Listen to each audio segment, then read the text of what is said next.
A stimulus to rice popcorn. You have a desired response of you consuming it. So you consume the popcorn, you like the popcorn, there's a pleasant taste, that's the reinforcement that you're more likely to buy again. Okay, so that's operant conditioning.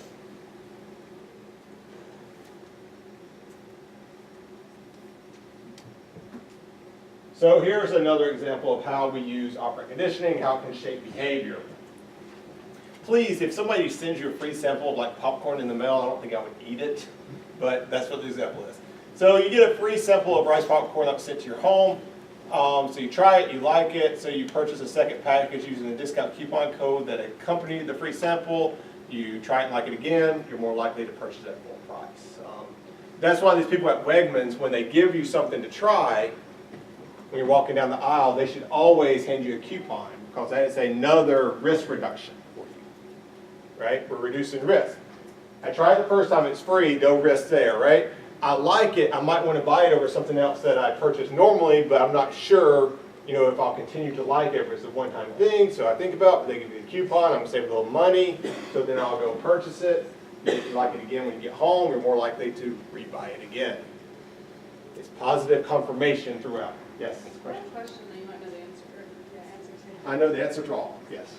So at Costco, when they do like free samples, how much does that actually help versus like people just wanting free food?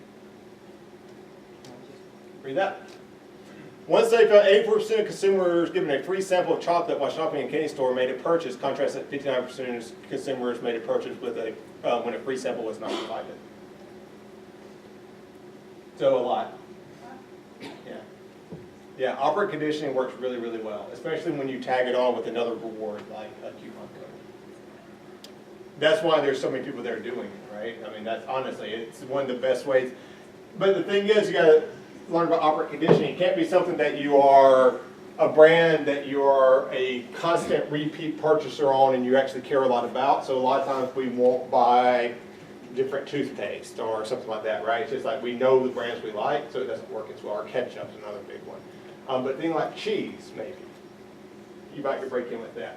So we're trying to get consumers to try something out, and operant conditioning is a good tool to use. So yes, it does work. It does work really well. I've never been in a chocolate store and they've given me free candy, so I'm kind of mad because I would buy more. I'd buy something. So on the cognitive learning side of things, you have 3 different techniques that we use. First is a cognitive growth. This is probably the one that you are most familiar with. That's the association between 2 or more concepts and an absence of conditioning. Honestly, when you have a flashcard, this is what you're doing. Right? The 2 concepts is the word and the definition. That's the cognitive growth learning. One of the hardest ways to learn. It can be done, but it's super hard to do it that way. Okay. One of the easier ways to learn, and one way that we learn the most, or probably the way we learn the most through our whole lives, is through vicarious learning or modeling. Okay? And this is the use of imagery to anticipate the outcome of various courses of action. And how do we anticipate that from past experiences?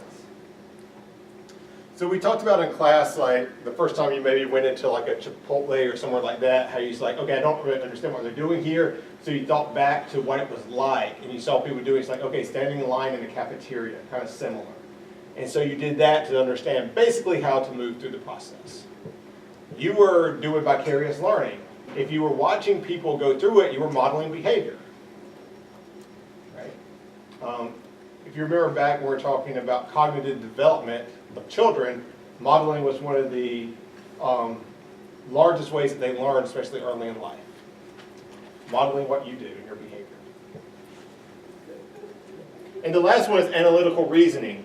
So this is engaging in creative thinking to restructure and recombine existing information into new information or to form new associations.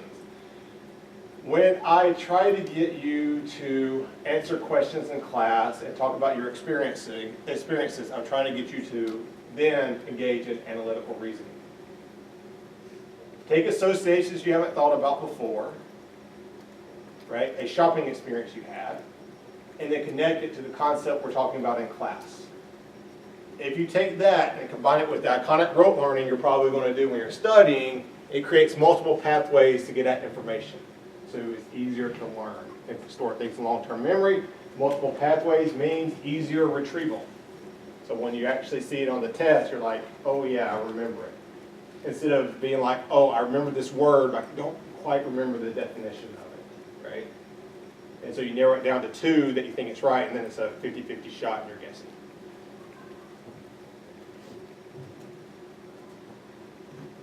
All right, this is a nice little chart to go to table 9.1 in your book that kind of just lays out description, how we use it under high and low involvement techniques.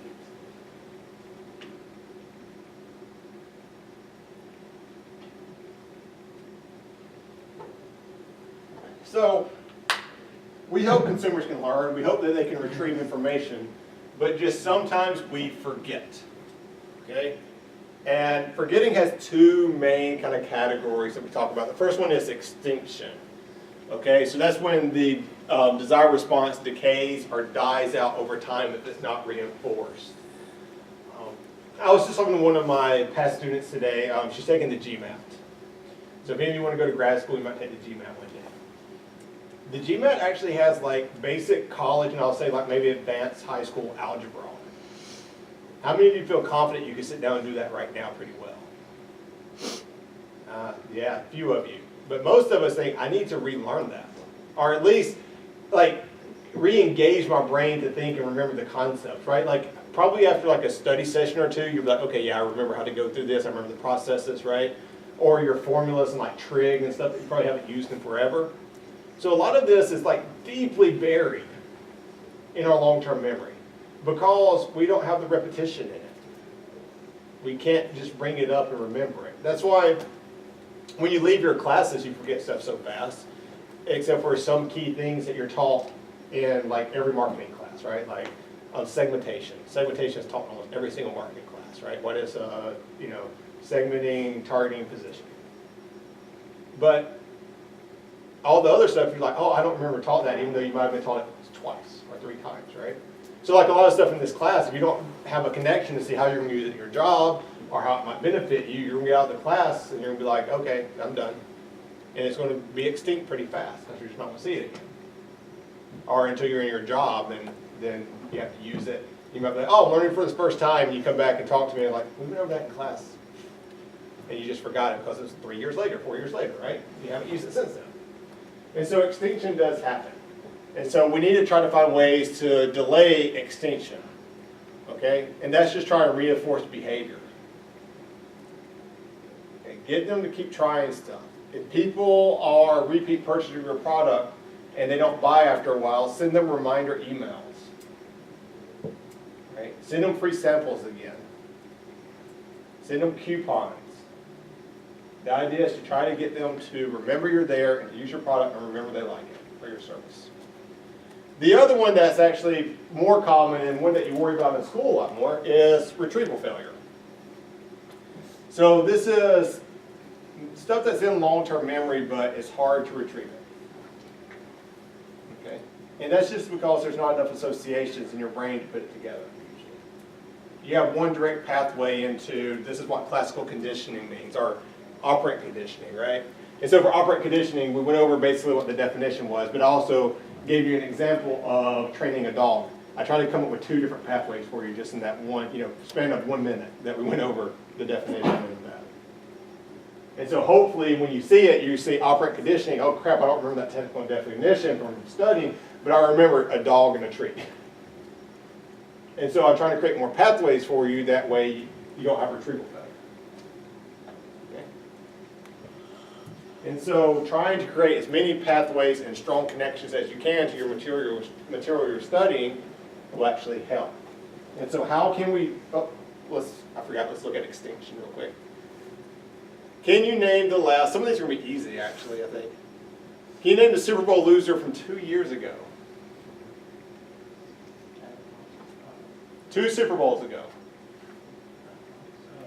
Can you name the Super Bowl loser from this year? Rams. 2 years ago was Falcons. Falcons, yeah, they blew the lead, remember? Yeah, 25 lead. Can you name last year's World Series loser? Red Sox. Red Sox? The Dodgers? Was it? I don't know. No one, this is good. No one remembers losers, only winners, by the way. So this is a good example of that. Can you name the NFL MVP? The last one. Julian? Yeah, I don't know. Oh, that's a- No, that's Super Bowl MVP. I don't think have they named this year's MVP? I think it was last year's. You got me on that. Can you name the last vice presidential loser? Hillary Clinton's running mate. Tim Kaine. Oh, Oh yeah, now I remember after you tell me. That's how it works. sorry, I just remembered the vice president. Can you think about the classes you had last spring? I think some of you had me last spring, so.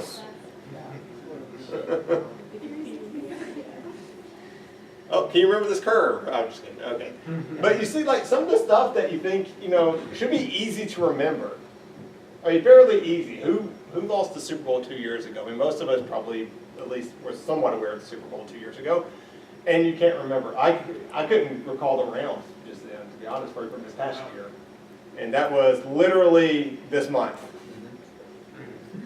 Okay? So, yeah. So things really, if you don't think about it, so, NFL's out of season, we're not thinking about it anymore, then it really goes away pretty fast. And so at some point, it'll be extinct. Can you remember the Super Bowl loser from 6 years ago? That's probably extinct. Some of you might be able to, but that's probably literally so hard for you to pull up in your head. The Broncos.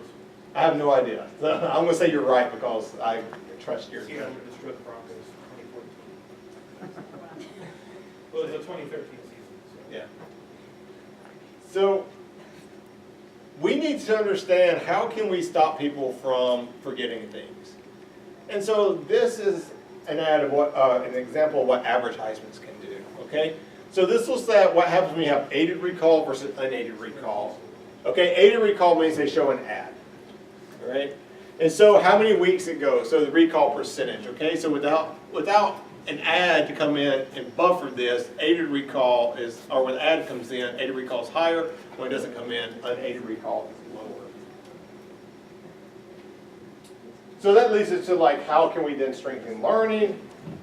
And then what can we do and why do we actually forget stuff? Okay, so one, we try to strengthen learning because learning is initially weak, and so there's some concept behind how we can do that. We'll go over in a minute.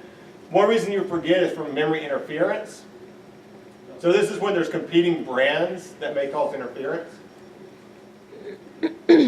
And, actually, I think I'm fine with that. And then finally, the response environment might not be in a way that you were set to remember things.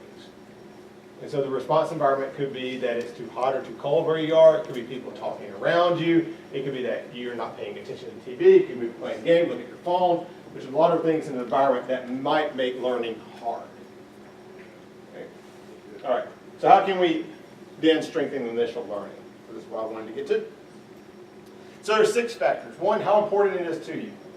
You have probably noticed in school, the classes you deem most important to your future, you tend to do better at.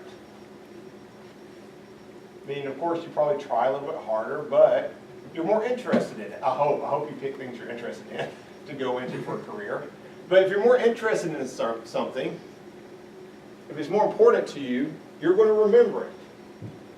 That's high involvement, right? So if I'm highly involved with a product class, product category, then I'm more likely to remember it. Message involvement. Ads that bring you into the message and try to get you involved with a jingle, with a saying, or with anything else, you're more likely to learn, right? So it's kind of like a good neighbor, State Farm is there, right? You can all finish that. I don't know how many of you tried to sit down and learn that nice little jingle, but you could probably do it without even thinking. Mood influences learning. If you're in a good mood when you're in class, you're actually going to learn more than if you're in a bad mood. Okay. Mood is not something you control, though. Emotions or moods do not have a cause.